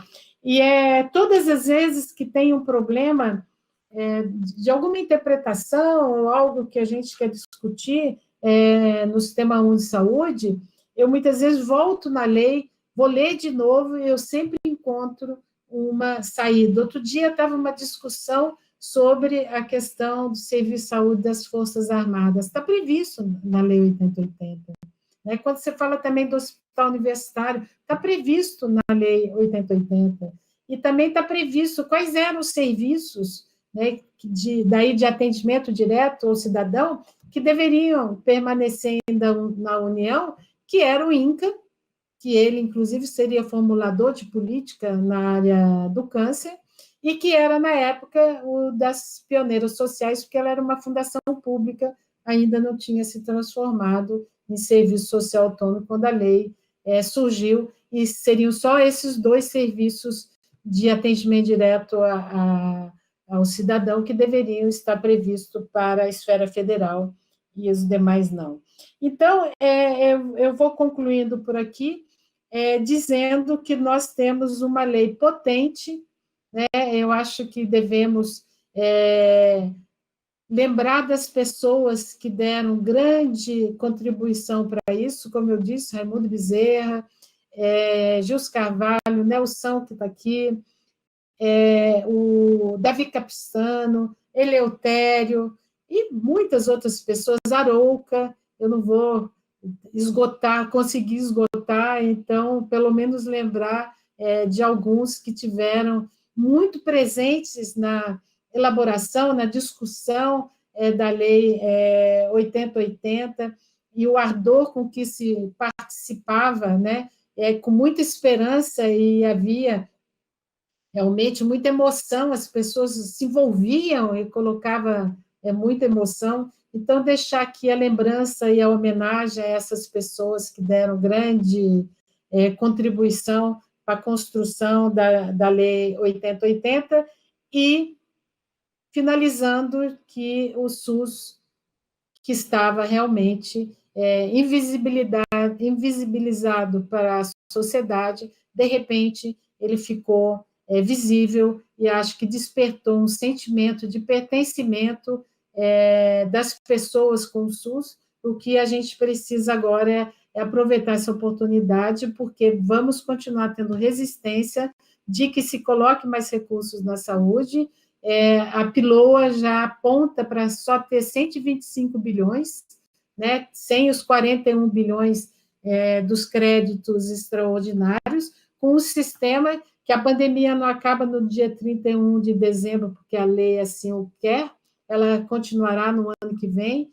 Temos toda a demanda reprimida que já está começando a bater na porta do SUS de novo. Temos todas as pessoas que perderam seus planos de saúde que virão para o SUS. Né? Temos as pessoas que nascem, o envelhecimento, a demanda reprimida, as sequelas das pessoas que tiveram Covid, outros casos de Covid ainda que acontecerão, e nós não temos uma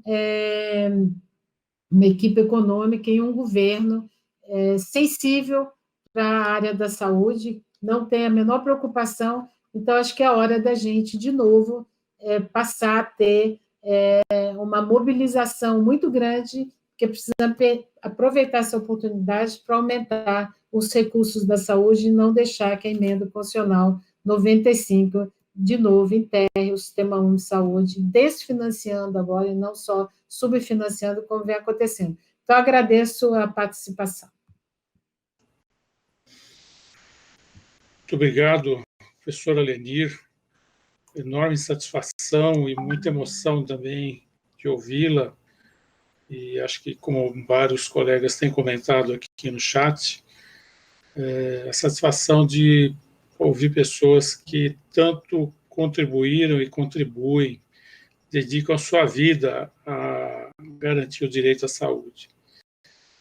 Isso não só é um reconhecimento, mas queria de novo dizer que é uma homenagem não só aos que foram, mas a todos vocês que são a história da saúde no Brasil. E o presente também, e com um legado enorme a ser colocado às gerações presentes e futuras. Professor Gastão, por favor, tem a palavra. Boa noite a todos e todas que estão ouvindo. Agradecer ao Edson Bueno, a Márcia Bandini, o pessoal que organizou do Departamento de Saúde Coletiva esse nosso encontro, debate, essa boa lembrança. Temos que ter boas lembranças. Chamou de celebração, né, Leni?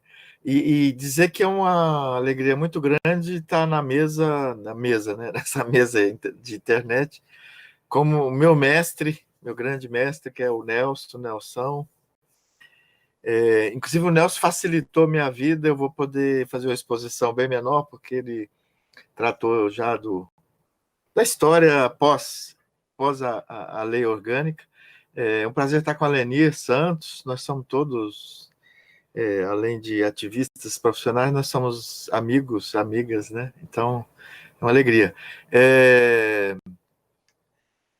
O que eu queria lembrar é o seguinte, o Nelson, a Lenir já chamaram a atenção que a Lei Orgânica 8080, ela é muito coerente, é um desdobramento, é um detalhamento do que está na Constituição, né? Então, a gente tem sentido em comemorar as modificações, a Lenir já comentou, o conteúdo, a importância dessa lei orgânica.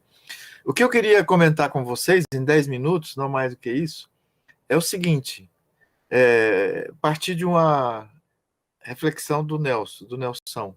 Ele falou que uma parte do movimento sanitário, ele inclusive, eu também me incluo, nós somos muito inocentes ao imaginar que o principal fator para a implementação do SUS, ou seja, para levar à prática, implementação é um conceito mais recente, né?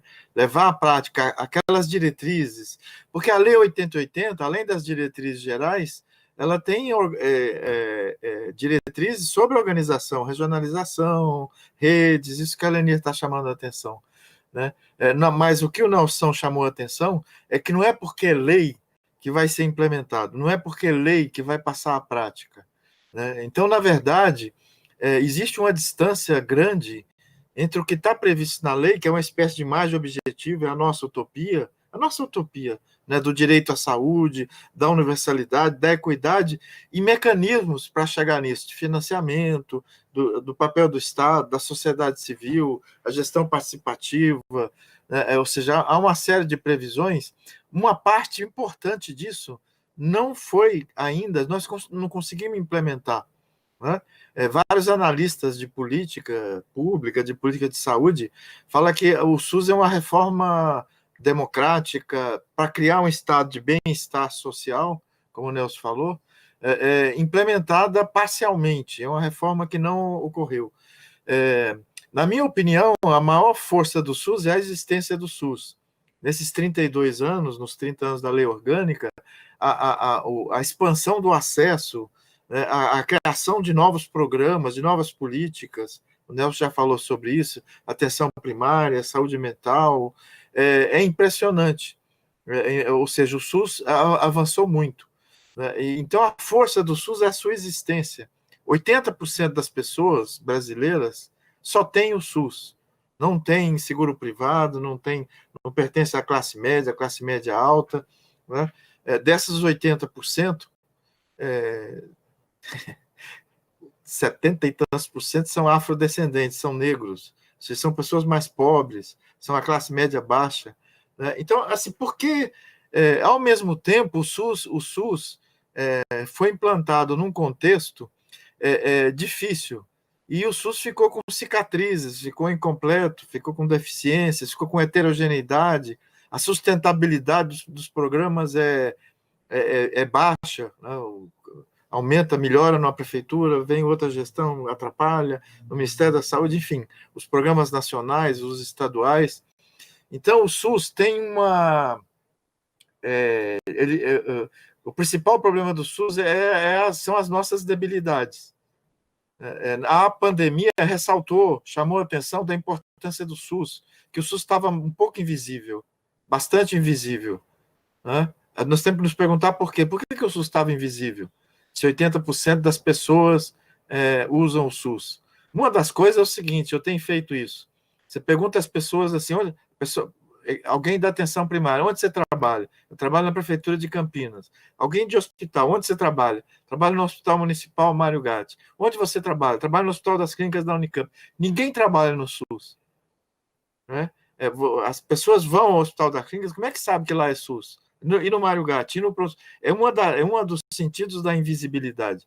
Mas o que eu queria chamar a atenção, que a Lei 8080 e a parte da Constituição referente ao SUS é uma lei muito especial, diferente de dizer que o assassinato é crime, eu não sei. Por quê? Porque é uma cultura nova, é uma política nova. O SUS é uma política pública que busca o bem-estar social, que propõe que a saúde se afaste do mercado. Ainda que autorize o funcionamento privado, né, o atendimento é gratuito, a base do SUS é a solidariedade, como da Previdência também era, da aposentadoria, né? E a cultura do Brasil não é necessariamente essa. Então, foi o movimento que o Nelson falou, contra a ditadura, pró-constituinte, dos anos 80, que permitiu que o Congresso Nacional aprovasse, em 88, por mais de 2/3 dos deputados, essa proposta tão generosa, tão solidária, que depois foi regulamentada, né, com toda a história que Nelson e a Lenir estão contando, de forma muito coerente e ampliada e mais detalhada. Agora, a oposição ao SUS começou no dia seguinte à promulgação da Constituinte e continuou na lei orgânica, tanto que houve esses vetos do Collor por pressão do setor privado, por conservadorismo contra a gestão participativa, contra o controle social, que exigiu uma segunda lei orgânica, 81/42, numa briga bastante grande. Então, é uma lei que os setores privados, os setores conservadores, corporações, como a parte importante dos médicos, continuam impedindo a construção do SUS de várias formas. Uma delas é tentar mudar a Constituição, é tentar mudar a lei orgânica, como estão fazendo agora de novo, que a Lenir, com a proeminência do SUS na pandemia, as entidades privadas, os intelectuais orgânicos, liberais, radicais, estão chamando vamos modernizar o SUS, ou seja, vamos retroagir o que essa lei nos obrigaria a fazer. Então, uma forma, a segunda forma é cumprir a lei parcialmente. E uma estratégia que foi usada ao longo de todo esse período, o Nelson já apontou isso aí, eu só queria reforçar, é o subfinanciamento, não financiar o SUS. Né? Uma terceira estratégia para fazer isso é não ter desenvolvido uma política de pessoal, por exemplo. A política de pessoal do SUS ficou a cargo da descentralização de cada município, de cada hospital. Os hospitais têm políticas, os hospitais municipais, estaduais, têm políticas de pessoal completamente diferentes. Temos 5.400 políticas de pessoal dos municípios, né? E temos uma dificuldade muito grande de gestão de pessoal, apesar de toda a militância de uma parte importante dos profissionais de saúde a favor do SUS. Então, o Gilson tinha um slogan quando era do Ministério, acho que ele era o secretário executivo, que é a coragem de cumprir a lei. Cumprir a lei não deveria ser automático? Deveria, mas não é. Precisava de coragem, precisava de vontade política, precisava de iniciativa. Né? Um outro fator que faz com que o SUS da Constituição, o SUS da lei orgânica, não seja ainda o SUS concreto, real, em grande medida mas em grande medida não é, né? E que cria... todas essas políticas de bem-estar, a criação e a sustentabilidade dela depende da sociedade civil fazer essa defesa. Né? A criação do SUS, isso que o Nelson falou, dependeu muito do movimento sanitário. Se a gente pegar dos anos 90 em diante, o principal sustentáculo do SUS, talvez um dos principais, passou a ser o movimento dos gestores, do CONAS, do CONASEMES, e um refluxo muito grande da sociedade civil, né? Apoiando, empurrando os gestores, ficou setores de trabalhadores aliados a setores pontuais dos usuários, não era um movimento sindical. O Sérgio Aroca falava que tinha um grande ausente no SUS, que era a classe operária. Né? O apoio ao SUS em Campinas, por exemplo, é dos movimentos de dona de casa de periferia, o movimento de famílias com transtorno mental grave na saúde mental, as pessoas que viviam com AIDS, né? Isso junto com o trabalhador. Então, houve um refluxo, uma desmobilização importante da sociedade civil com o SUS. Né? Em que medida, porque você faz um inquérito de opinião da Folha, fez vários do Datafolha, quem quer o SUS? 80% quer o SUS. Quem quer convênio? Privado. 78% quer o SUS. O brasileiro é esperto, né? Ou seja, então, ficamos muito dependentes dos gestores. O que está acontecendo com os gestores? A gente tem um movimento de conservador em todo o mundo, que redundou na eleição do Bolsonaro, dos seus ministérios, mas que começa nas prefeituras, que começa nos vereadores, né? Que eu, por exemplo, se colocasse, vamos extinguir o SUS, isso não é possível.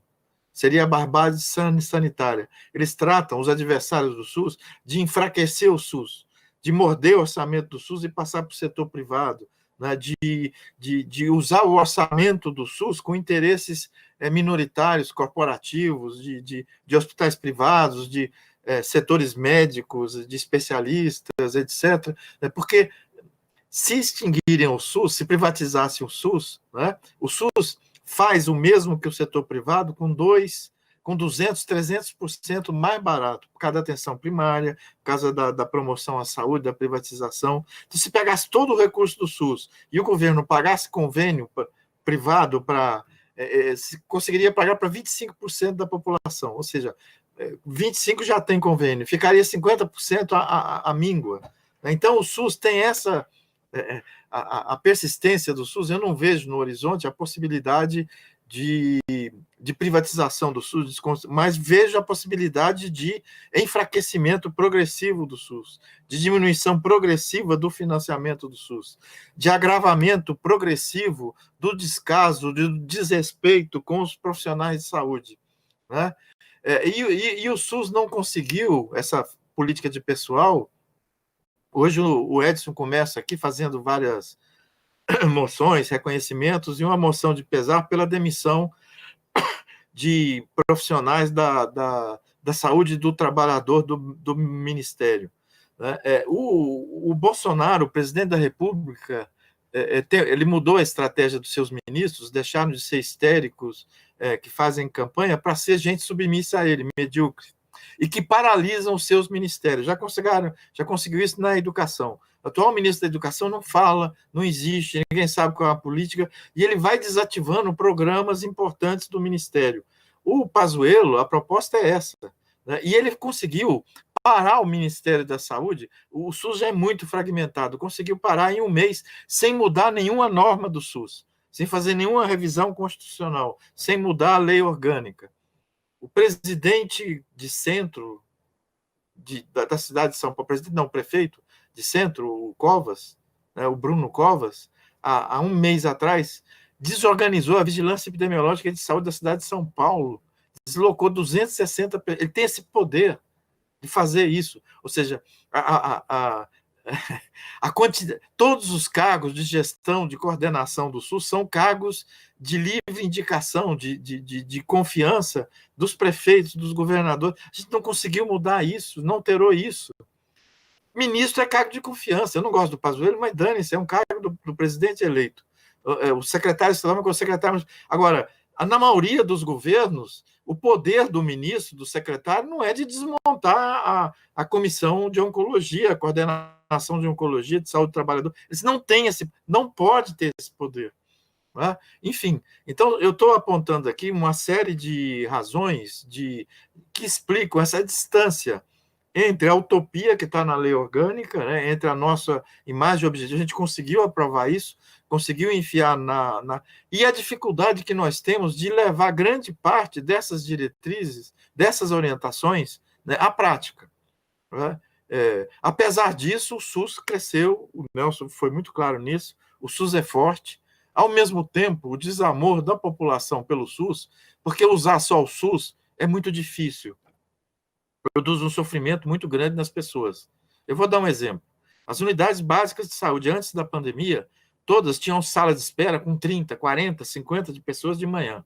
Com a pandemia, que não pode ter aglomeração, a gente descobriu que não tem sentido ter sala de espera, ter gente esperando na atenção primária. Para que isso? É um descaso com a população. Medidas de administração, de gestão simples, distribui essa demanda, não tem que ter sala de espera. Os ambulatórios da Unicamp, os ambulatórios por aí afora. Então, é um grau, ao mesmo tempo que o SUS presta serviço, né, predomina uma visão cartorial, administrativa. Todos os serviços consideravam paternalismo, agendar consulta por WhatsApp, por telefone, por e-mail. Todos os sistemas públicos do mundo inteiro têm. Eu estou falando isso para falar da cultura, da mentalidade demofóbica. Demofóbica é o jornalista, né, o Hélio Gaspari. Antipovo, que contamina todos nós. Né? Então, a defesa do SUS passa por defender a Constituição de 88, passa por defender a lei orgânica. Ela tem muito mais qualidade do que necessidade de aperfeiçoamento. Né? E construir políticas que operacionalizem, né? Lutar por recursos com determinados objetivos, não de recurso direto para o SUS, que ele é reapropriado pelas elites, pelo setor privado. Né? Dizer, eu não queremos recurso para ter 80% de cobertura na atenção primária em 4 anos, nós temos 50%. Nós queremos mais 30 bilhões de reais para melhorar a política de pessoal solidariamente. O que é solidariamente? Dos municípios, dos estados, dos hospitais, da atenção primária, investir nisso. Né? Então, o que eu queria chamar a atenção, que a gente tem muito o que comemorar, mas é uma comemoração de luto. É uma comemoração que tem luto junto. Né? E que exige que a gente repense, o Nelson também terminou falando isso, que a gente repense as estratégias de defesa do SUS, as estratégias de conseguir sensibilizar, motivar a sociedade contemporânea. Eu participei de uma... A Márcia Bandido disse que eu estou numa... Como é que chama isso? Maratona de lives. Eu dei aula hoje pela internet, enfim, eu participei de uma live na Abrasco, E a discussão de várias pessoas que apresentaram é a necessidade de a gente rever as estratégias. As diretrizes são as mesmas, essas estratégias, a universalidade, o que está na lei orgânica, são perenes, são valores de solidariedade, de bem-estar social. Agora, as estratégias para defender isso, eu fiz a minha apresentação analisando que um dos fatores da crise, a gente fala sempre dos outros, do Bolsonaro, do ministério ruim, né,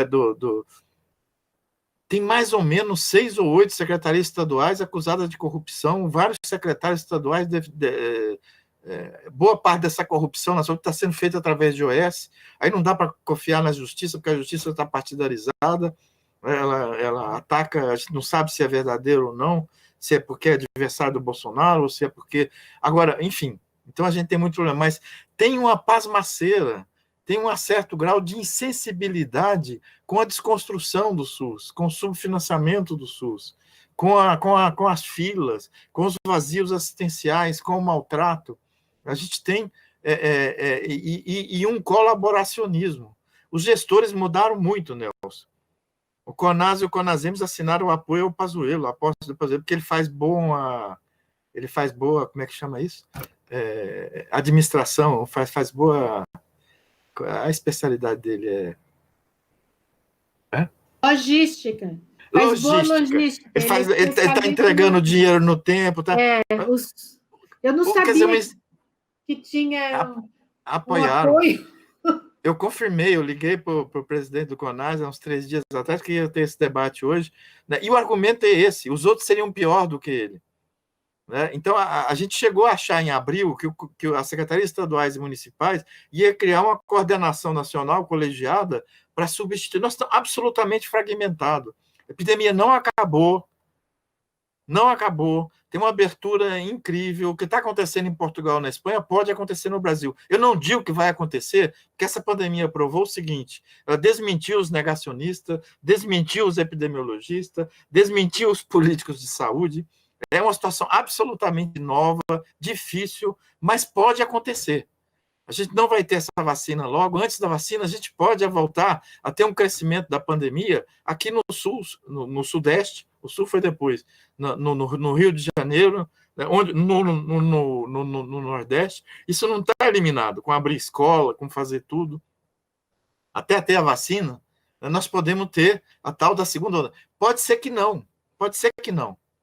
A atenção primária no Brasil, básica, apesar de todas as qualidades que tem, não consegue fazer vigilância epidemiológica comunitária. Não tem perna, não tem orientação, não consegue fazer rastreamento.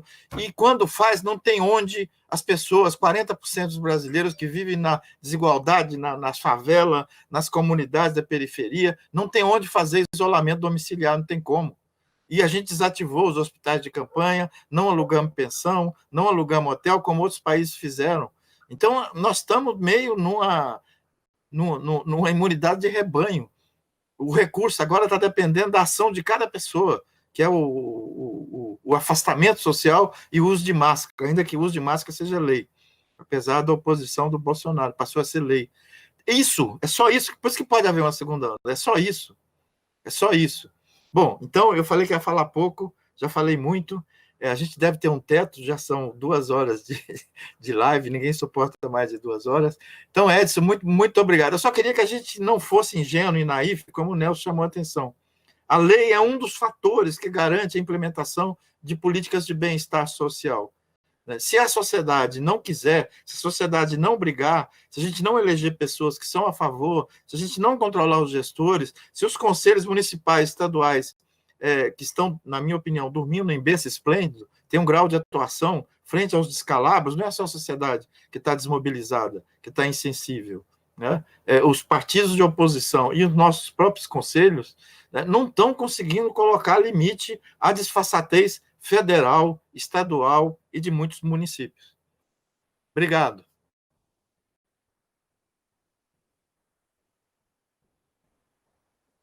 Edson, com você de novo. Bom, pessoal, eu fico muito satisfeito, né? E além das emoções desencadeadas por esse encontro com esses amigos, né? E também, assim, eu vendo os comentários, colocados aí no chat, né? Eu estava vendo junto com a Márcia, que a gente está fazendo aí em parceria para acompanhar os comentários, né? Mas os expositores brilhantemente comentaram praticamente todas as questões colocadas ali, né? A menos que a gente quisesse fazer aí mais umas 20 lives, né? Mas acho que assim, os três são brilhantes nas suas áreas, né? E conseguem expor seus argumentos, as suas análises assim com muita clareza, né? E acho que eu colocaria só uma questão agora para as despedidas de vocês, sobre as perspectivas. O Gastão comentou muito sobre isso, né? Principalmente agora nesse final, mas pensando nos futuros 30 anos, né, eu queria lembrar algumas coisas. O Nelson falou de várias conquistas que a sociedade brasileira, o Estado brasileiro teve, né? Eu vou dar um dado muito simples. Há 40 anos atrás, um dado que eu sempre repito para os alunos, né, porque às vezes a gente esquece de ter essa, não tem ideia de muitas vezes o que já avançou, né? Mas um dado muito simples, há 40 anos atrás, o país tinha 2.500 unidades básicas, o país inteiro, né? Quer dizer, meia unidade básica por município. Hoje o Brasil tem quase 45 mil unidades básicas, né? Então, assim, claro que o acesso ele teve uma melhora, né? Mas a gente está frente a outros desafios que vão muito além do acesso, né? Que é garantir a equidade e a integralidade do cuidado, né? Então, acho que a pandemia, né, ela traz também esses desafios. Por um lado, um reconhecimento, principalmente daqueles que achavam que não usavam o SUS, né, e até foi comentado, né, que o SUS faz muito mais com menos dinheiro, né? O privado não só custa muito mais caro, um cálculo que a gente tem que fazer, e dá mais ou menos quase 6 vezes mais o gasto per capita com saúde. Né, isso para fazer basicamente assistência, né? E um dos dados que a Leni destacou, né, dos pontos importantes quando a gente vai pensar em saúde, né? O que o setor privado faz de promoção da saúde, né?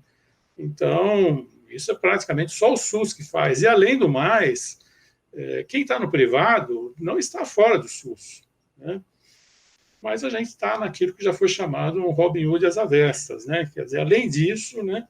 Além dessa iniquidade, o Estado brasileiro financia parte do gasto privado com saúde, né? Então, vejam, isso não está em lei nenhuma, né? E eu não vi até hoje, até o Guedes andou falando alguma coisa sobre parar com esse subsídio aí para o setor privado, né? Duvido que ele vai repetir isso agora, né? Mas é algo assim que a gente devesse, então, estar pensando, e esses vários desafios, vejam, né? São em vários setores que envolvem a saúde, né?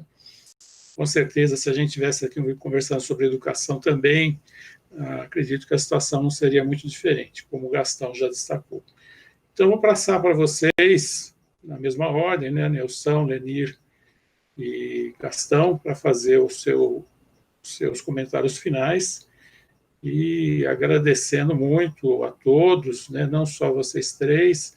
Queria agradecer muito também a colaboração, a iniciativa da Márcia Bandini, que deu essa sugestão desse evento comemorativo, né? Temos, sim, muito o que comemorar, né? Acho que é algo assim que a gente precisa estar... É um legado de muita gente que já se foi, de vocês três que estão atuantes, né? E que defender o SUS significa defender a vida, né? Então, eu queria passar para vocês, queria agradecer também todo o suporte da FCM, da Unicamp, né, na pessoa do Oscar, que deu todo o apoio aí para que o evento acontecesse, e a gente se coloca à disposição de todo mundo, né, para a gente também, aceitamos com muita alegria as sugestões para o novo debate, né, apesar de toda essa movimentação que ocorre pela internet, né, que é muito positiva também. Por favor, Nelson, Lenir e Gastão.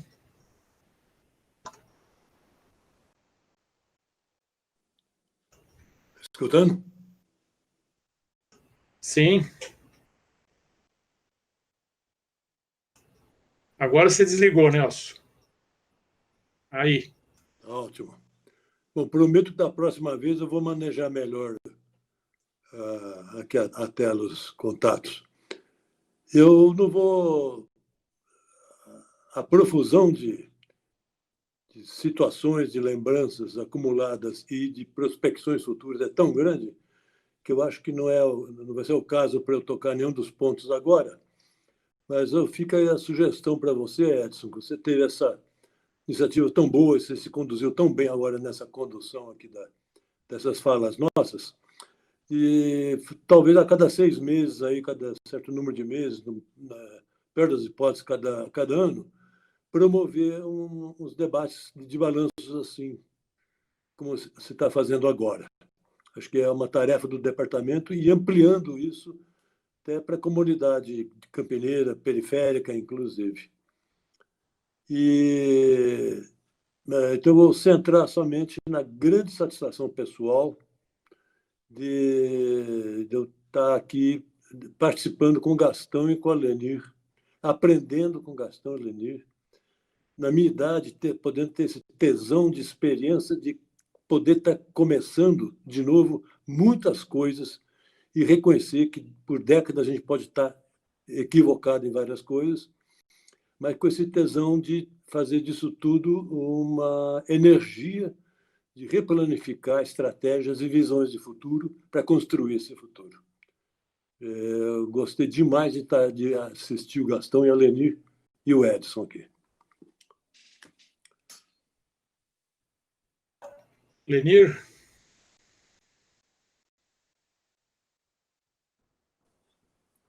Então, eu queria terminar também agradecendo muito ter participado, acho que foi excelente. Também ouvi o Nelson, aprender com o Nelson, aprender com o Gastão, sempre um prazer enorme ouvir o Gastão falando. E eu diria, nesses 30 anos de Lei Orgânica da Saúde, 32 anos de Constituição, que nós temos mais a comemorar do que a lamentar. Porque nós temos 5.570 municípios produzindo saúde, nós temos conselhos de saúde em todos os cantos, praticamente 5.570, com seus problemas, com as suas dificuldades, mas nós temos. Nós temos fundo de saúde em todos os municípios, temos 27 estados fazendo saúde. Nelson trouxe uns números. Em 2018, nós tivemos 3,7 bilhões de procedimentos ambulatoriais. Isso é dado da SAS, a Inês Gadelha que me passou uma vez, né? Nós temos CAPS, nós temos SAMU, nós temos sistema odontológico dentro do sistema de saúde, com problemas, mas nós temos e acaba tendo resposta para muitas pessoas que acabam sendo atendidas. Por outro lado, temos o DRU, que é provisória, nasceu em 1994, provisória, e vai fazer 29 anos em 2023, que ela está prorrogada até 2023, e ela tira dinheiro antes de você fazer os cômputos, né? E era 20%, agora é 30%. Temos a emenda constitucional 95, então eu concluo com uma frase que o Gastão trouxe aí, que a gente também tem coisa a comemorar, mas com luto, do luto à luta. Então, nós temos que partir para a luta. Do luto à luta o tempo todo. Não dá para descansar. E esse SUS só existe por causa dessa militância grande que tem daí estados, municípios, no controle social. Pode ter distorção, mas tem muita gente muito engajada no sistema de saúde. Então, eu termino do luto à luta. Muito bom. Gastão? Perfeito, Lenir, concordo com você. É isso aí. Eu também eu queria dizer que foi uma experiência... Eu fiquei muito contente, Edson e Márcia, de fazer parte desse trio, de ter sido convidado. O Nelson é meu mestre, eu falei isso, é sério isso. É meu ideal de sanitarista há muitos anos, desde que eu conheci ele, eu falei, um dia eu vou ficar igual ele. É uma grande coisa. E a Lenira é uma guerreira, né? Guerreira do SUS, tá sempre batalhando. Então, a gente tem muita... Essa conversa de hoje foi muito boa, a gente aprende muito. Eu li a Lei Orgânica, Lenira, então eu fui ler ontem, inclusive as emendas, fui ver as emendas que tiveram, apesar de saber que você quer falar isso, eu falei, deixa eu ler, né? Vou comentar, reler. E é impressionante, você relê, né? É muito impressionante. É um tratado sobre o que deve ser o SUS, o que deveria, quais são as diretrizes gerais, ético-políticas, diretrizes organizacionais, enfim, é muito interessante. O Edson, o Nelson falou que a gente devia. Eu achei essa iniciativa do departamento. Eu acho que o departamento, a gente podia fazer outras, por exemplo, com alunos, o SUS na mão dos alunos, sabe? Chamar residente, o pessoal da graduação, falar um pouco de onde eles fazem estágios, aqui na atenção primária, no HC, nesses lugares. Estou pensando num tema, mas eu acho que a gente devia, pelo menos uma vez por mês, fazer um encontro nosso a partir do Departamento de Saúde Coletiva, sabe? Hoje eu li, preocupadíssimo, que o número de casos em Campinas está crescendo desde os últimos 15 dias, né? Não de internação nem de morte, mas de casos novos.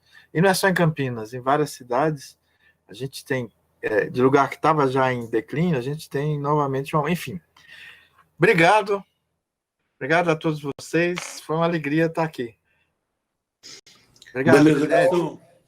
Pessoal, muito agradecido a todos, né, que participaram, aqueles, inclusive, que vão poder ver em vídeo, né, mas eu queria encerrar com uma frase que eu já comentei com os colegas do departamento, e diz o seguinte, lembrando um pouco da história da humanidade, né, que os gladiadores, quando iam para as arenas, diziam, Ave César, os que vão morrer o saúdam.